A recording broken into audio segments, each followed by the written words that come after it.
Hi, my name is Kevin Grote, and today I'm going to be teaching you how to play Flourish by Starling Games. In Flourish, you'll be building a beautiful garden filled with trees, paths, and all sorts of other gorgeous features. So let's jump in, shall we? First, let's have a look at all the components that come in the box. The core game includes 98 cards, 7 scoreboards, 7 3D walls, 24 ribbon tokens, 3 metal victory tokens, and 1 victory card.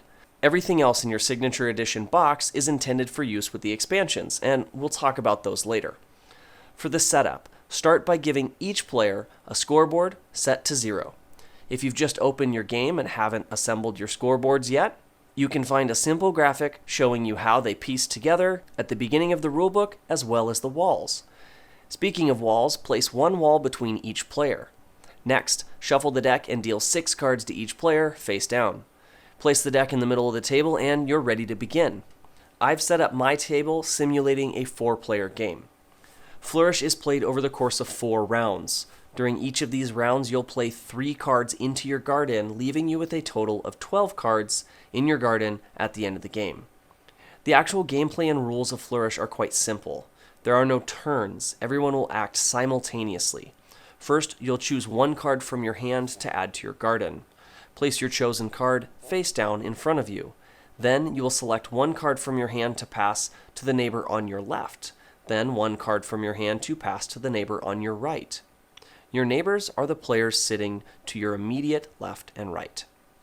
When passing a card to your neighbor, place it face down on their side of the wall.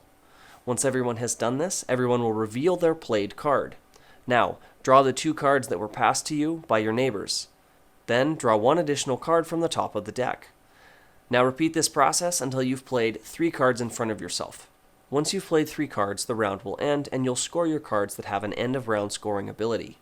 Keep in mind that end-of-round scoring abilities from cards played on a previous round will not score again. You'll only score the cards that you played during this current round. However, the symbols on the cards you played on previous rounds will still be counted when totaling up points for scoring abilities. After playing 3 rounds, you should have 9 cards in front of you. For the 4th and final round, you will collect the cards that were passed to you by your neighbors, but you will not draw a new card from the top of the deck. This means for round 4, you will only have 5 cards to work with. Now, instead of just playing 1 card, you'll actually choose 3 cards from your hand and lay all 3 face down in front of you. You will not pass any cards to your neighbors. The 2 cards remaining in your hand will be discarded. Once all players are ready, they reveal the 3 final cards in their garden. If any of these cards include end-of-round scoring, score for those now. Once you've tallied all the points from the end-of-round scoring abilities, it's finally time to score your end-of-game scoring abilities from all 12 of your cards. So, next, let's talk about different ways to play the game. When setting up the game, you'll want to decide whether you're playing a cooperative or competitive game. That's right, you can play Flourish either way. If playing competitively, then you'll play through the 4 rounds just like I explained, and once everyone has finished their end-of-game scoring abilities, whoever has the most points is the winner. If tied, the player with the most unique plant symbols wins. If still tied, the player with the most unique stone symbols wins. If still tied, the player with the most end-of-round abilities wins. If somehow players are still tied, the players share the victory. If players decide to play cooperatively, then communication will be somewhat limited during the game. Players may not talk about any cards they have in their hands, but they're free to talk about any cards that have already been played. At the end of the game, all players will add up their scores to come up with a total score for the group. Now, reference the cooperative medals chart to see which medal you have won. Next is just a few small changes when playing with 2 players. During the game, when you would normally pass 1 card to the neighbor on your left and 1 to the neighbor on your right, you'll just pass 2 cards to your only other neighbor. They essentially represent both neighbors. So when scoring abilities refer to either or both of your neighbors, you'll only be referring to the one other player. Also, when scoring path cards, which normally score points based on stone symbols in both your neighbor's gardens, instead you'll score points for the stone symbols in your neighbor's garden and also in your own garden. So now, let's talk about the anatomy of a card. That way you can understand how to maximize your points. If a card contains a scoring ability, it will be in the upper left, which will score at the end of the round, or in the bottom right, which will score at the end of the game. The symbols on the left edge of the card are plant symbols, and in the bottom left will be a stone symbol or a plant name. Each game comes with a few reference cards, which will help you remember what each of the symbols mean when scoring your cards. Let's jump right in. A number next to a plant icon means that you'll get that many points for each of those plant icons in your garden.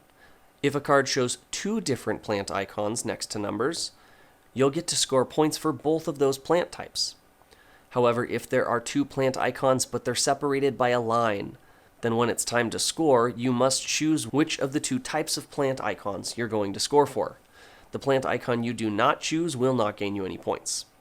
If a card shows two plant icons and two neighbor icons with a line through them, that means you will choose one of your neighbors, either the player on your right or left, and score points based on how many of these plants are in their garden.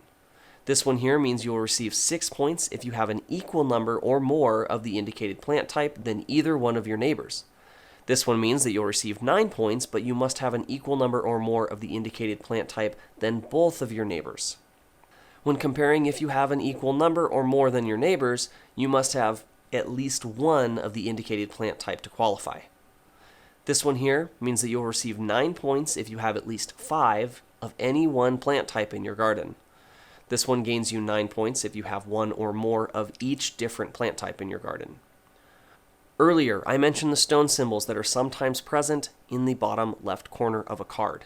Well, the next few scoring abilities will score for the stone symbols present in your garden and in your neighbors' gardens. This number next to the stone symbol means you will score that many points for each of these stone symbols in your garden. This scoring ability shows a small plant icon in the top corner of the stone symbol.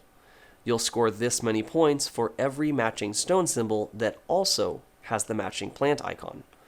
This next one just means that you'll score 9 points if you have at least one of the indicated stone symbol in your garden. And the last one on your reference card means that you gain 9 points if you have 3 or more of the indicated stone symbol in your garden. There are, however, a few extra scoring abilities that can't be found on the reference cards or in the rulebook.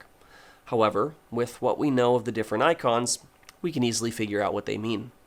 This one will gain you 3 points for every wall stone symbol present in both of your neighbors' gardens. This one will gain you 9 points if you have at least 2 of the indicated stone symbols in your garden. This one shows a blank stone symbol. This means that you get to score 1 point for each stone symbol you have in your garden, regardless of type. Alright, that covers the basics of how to play, but there is one unique card I want to talk about, the Rosa Alba. There's only one Rosa Alba in the game, and you'll notice that it contains all 5 different plant types. The Rosa Alba is like your wild card, representing all the different types of flowers. When scoring, the Rosa Alba counts as only 1 copy of any one plant symbol each time it's used. For scoring, it can be counted as different plant types within the same round. So, for example, let's say I just finished the round and will now do my end of round scoring for the 3 cards I played this round.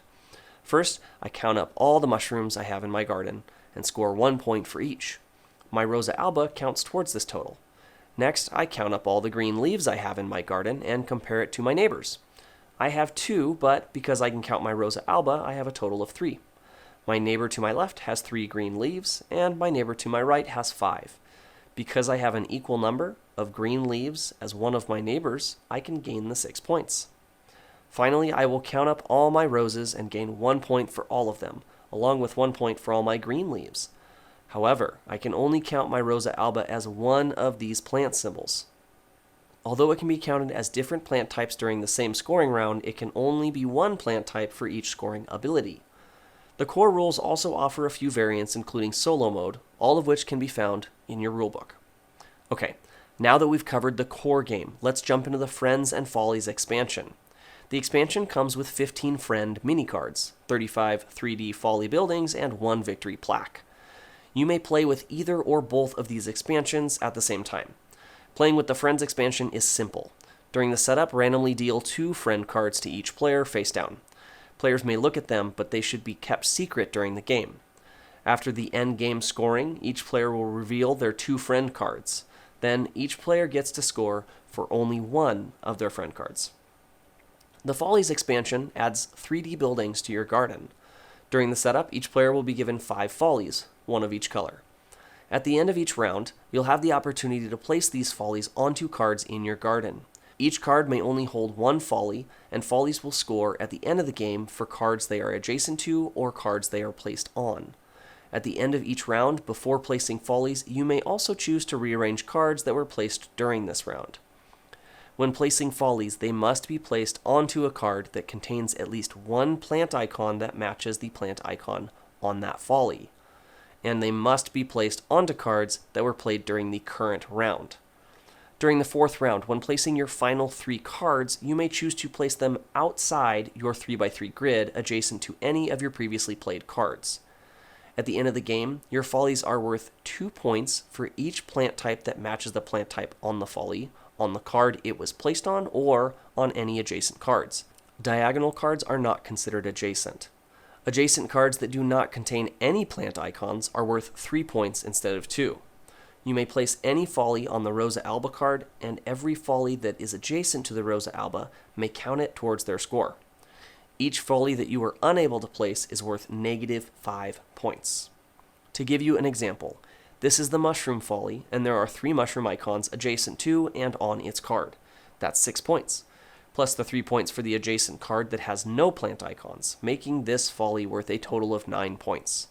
Our next Folly has 5 matching plant icons on its card and adjacent cards, making it worth 10 points. The next Folly has 4 matching plant icons plus the Rosa Alba, giving us 10 points, and another 6 points, 3 from each adjacent card without plant icons, for a total of 16 points for this Folly. The next Folly is placed on the Rosa Alba. No other adjacent cards have roses, and they all contain some type of plant icon, so our total for this Folly is 2 points. The final Folly could not be placed, making it worth -5 points. And that is how you play Flourish with the Friends and Follies expansions. I hope you found this video helpful, and I hope you have a wonderful time building a beautiful garden. I'll see you in the next video.